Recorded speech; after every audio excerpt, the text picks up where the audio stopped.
Bueno, tal como coincidiendo con las presentaciones de la mañana, estamos de acuerdo en que nosotros en América Latina se han dado ciertos avances de suma importancia en los últimos años en materia de políticas públicas fuertes orientadas al desarrollo social. Parece que estamos aprendiendo que somos países hermanos, no solo porque nos ubicamos en el mismo continente, sino porque tenemos una historia en común, desafíos comunes, y la mejor forma de asumir esos desafíos es colaborando unos con otros para pensar vías de desarrollo que nos encuentren unidos. Parece que hemos aprendido también, tal como muy bien desarrolló Gregorio, que el rol del Estado es cada vez más fuerte, y me gustó la expresión que utilizó Gregorio cuando dijo: no tenemos por qué seguir regateándole al Estado sus competencias. Ahora, este acuerdo sobre estas cuestiones generales se convierte un poco en pregunta cuando intentamos establecer cuáles son las competencias, las fortalezas y las herramientas que las administraciones públicas tienen para llevar adelante este desafío, en un contexto de fuertes políticas públicas de desarrollo social. Lo que no quiere decir que estemos como nos merecemos, ¿no? Pero sí que estamos en un camino interesante. Pero entonces podemos preguntarnos, ¿tenemos las estructuras necesarias para abordar estos desafíos? ¿Tenemos las condiciones de empleo público pertinentes para llevar a cabo este tipo de políticas públicas? ¿Las estrategias de comunicación más adecuadas para involucrar a la ciudadanía en la gestión de estas políticas? Por ejemplo, en mi país, una de las políticas que también fue nombrada durante la mañana es la asignación universal por hijo, que implicó, frente a esta decisión del Estado, la apertura instantánea en un par de días de 2 millones, entre 2 millones y 2.500.000 cuentas para que los sujetos de derecho de esa política pudieran acceder al ejercicio del mismo. ¿Está el Estado preparado para poner en marcha estas dinámicas? ¿Está el Estado preparado para, por ejemplo, a través del programa Conectar Igualdad, lograr que cientos de docentes incorporen en sus prácticas el uso de las netbooks para mejorar la calidad de la enseñanza? ¿Cuáles son los desafíos que nos plantea este tipo de políticas al Estado en América Latina? Y en ese marco, ¿qué rol juega la evaluación? ¿En qué puede colaborar la evaluación para mejorar, si es que consideramos que tenemos que mejorar y consideramos que tenemos que mejorar las competencias con las cuales contamos? Estamos de acuerdo en que esta responsabilidad necesita de instancias reflexivas de planificación y de evaluación. O sea, que los actores que conforman el mapa de las políticas públicas, el Estado y las organizaciones de la sociedad civil que con él interactúan, no pueden llevar a cabo esta tarea si no es a través de tareas de actividades reflexivas vinculadas con la planificación y la evaluación. Entonces, nuestro desafío como profesionales de la evaluación empieza a ser el pensar cómo, ¿no? Y ahí estas preguntas que guían la mesa: ¿cómo? ¿De qué forma? ¿Con qué criterios? ¿Con qué herramientas? Y en ese sentido, yo creo que, también haciendo referencia a la intervención de Ana, las cuestiones, las reflexiones en torno a las necesidades de fortalecer los sistemas de evaluación son importantes para guiar las discusiones. Y analizar en ese sentido cada una de las expresiones que forma parte de ese sistema. Yo creo que los organismos de control deben ser fortalecidos en sus competencias, en sus funciones. Creo que son muy necesarios a la gestión estatal. Creo también que las evaluaciones externas y los apoyos que puedan dar las organizaciones no gubernamentales, los organismos internacionales con fuertes capacidades para apoyar a los estados en estos aspectos, las redes, las comunidades de profesionales, a la evaluación estatal también son muy importantes y es central promover el fortalecimiento de estos organismos y estas ayudas.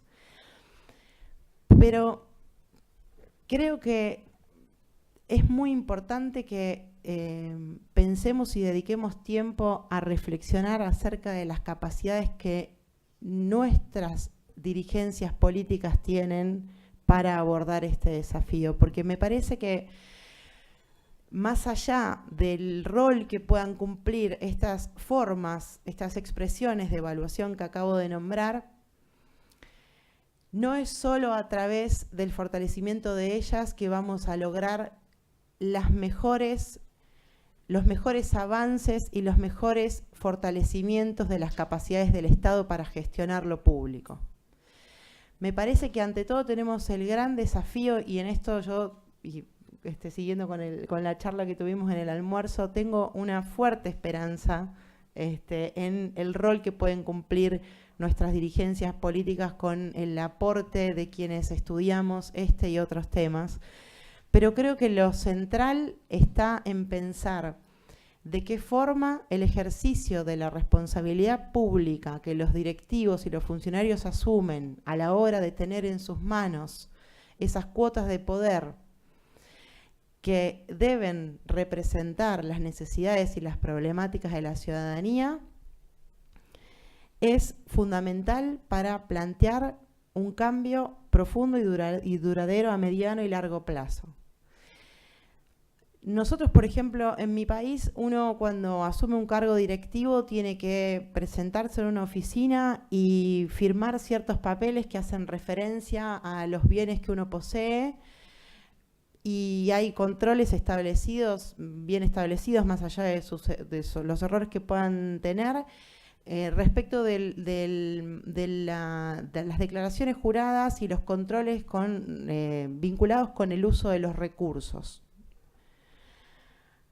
Ahora, sería interesante también que se pueda, no digo firmar una declaración jurada, pero sí hacer una expresión respecto de la responsabilidad en el uso de ese poder, de la responsabilidad de las oportunidades que ese directivo y ese funcionario van a tener, del manejo del tiempo y de las nociones de las necesidades urgentes de la ciudadanía que van a estar en sus manos resolver a la hora de ocupar ese lugar. Y creo que el ejercicio de esa responsabilidad puede estar expresado en los planes, puede estar expresado en las formas de evaluación de esa gestión en particular. Y me parece que fortalecer esa competencia y las estrategias y herramientas que encontremos para, poco a poco, porque entiendo que, dada la complejidad que tiene, no es un cambio que pueda darse de un día para el otro, pero todo lo que podamos hacer, desde los conocimientos de la evaluación, desde lo más específico vinculado con las metodologías hasta las discusiones más sustanciales desde el punto de vista de dónde y cómo ubicarlas, para promover ese compromiso, ese ejercicio de esa responsabilidad, esa puesta en marcha de esos planes, esa sistematización de la evaluación desde el punto de vista y desde la perspectiva de quienes tienen la responsabilidad de gestionar lo público. Y entonces quiero hacer referencia a una frase de Arlet cuando dijo: las autoevaluaciones no tienen necesariamente que ser sospechosas lo agrego yo, ella dijo objetivas, pero la cuestión de la objetividad y la subjetividad me parece que da más ganas de discutirla, entonces lo traduje en sospechosas, si me permitís. No tienen por qué ser sospechosas las autoevaluaciones. Y creo que existiendo los organismos de control y fortaleciendo sus competencias, y existiendo, y me parece en este lugar, situándolo en la evaluación externa, un rol muy importante que podemos fortalecer en el ámbito de las universidades, como un actor muy interesante a la hora de evaluar las políticas públicas. Existiendo estos otros mecanismos y fortaleciéndolos y poniéndolos en articulación en lo que sería este sistema de evaluación de políticas públicas, nos queda mucho camino por recorrer y me parece que es muy importante pensar y trabajar todo el tiempo que sea necesario en el fortalecimiento de las competencias de planificación y evaluación de los propios dirigentes que tienen en ciertos momentos responsabilidades del manejo de lo público y de las políticas. Y en ese aspecto creo que hemos tenido unas experiencias muy importantes y que todavía nos queda mucho potencial por seguir creciendo. Por eso, en este esquema, digamos, de reflexión o de aporte humilde de mi parte, es que con respecto a las preguntas, creo que con respecto a la primera pregunta, me parece que sí, este tipo de evaluaciones deben situarse dentro de lo que es el ámbito estatal, existiendo otras formas que pueden situarse en otros ámbitos que complementen esta evaluación. Creo que deben situarse en el ámbito del Ejecutivo, porque creo que deben consolidar otra vez la práctica responsable del ejercicio de lo público. Y creo que las fisonomías o las formas de expresión pueden ser variables. No creo que haya una respuesta aquí, sino no creo que haya una respuesta única, una verdad absoluta en cuanto a cómo, ¿no? Dentro del Ejecutivo. De que sí, esta discusión o esta reflexión acerca del porqué y la razón sustancial del por qué situarlas en este lugar y con estos objetivos. Pero dentro del ámbito del Ejecutivo me parece que hay distintas áreas transversales. Creo que es una buena opción, tal como también planteaban las preguntas, me parece que es una buena opción áreas transversales que puedan servir de soporte a los directivos y los funcionarios que necesitamos fortalezcan sus habilidades para evaluar. Pero me parece que el aspecto central está en pensar esta visión estratégica a la cual también hacía referencia Gregorio, vincular a la evaluación con los planes de desarrollo. Creo que es el potencial más importante que tiene la evaluación, más allá de otras formas que también son valiosas, y pensar en cómo, y otra vez, y ahora hago referencia a Arlet, creo que desde la práctica y es más, puede ser más una transformación bottom-up, pensando en hacer referencia a las prácticas concretas, contagiosas de las buenas experiencias, cómo centralizar este rol del Estado que cada vez más tiene que estar capacitado para interactuar con otros actores de la sociedad y poner a disposición de la ciudadanía no solo sus controles en cuanto al uso de los recursos, sino también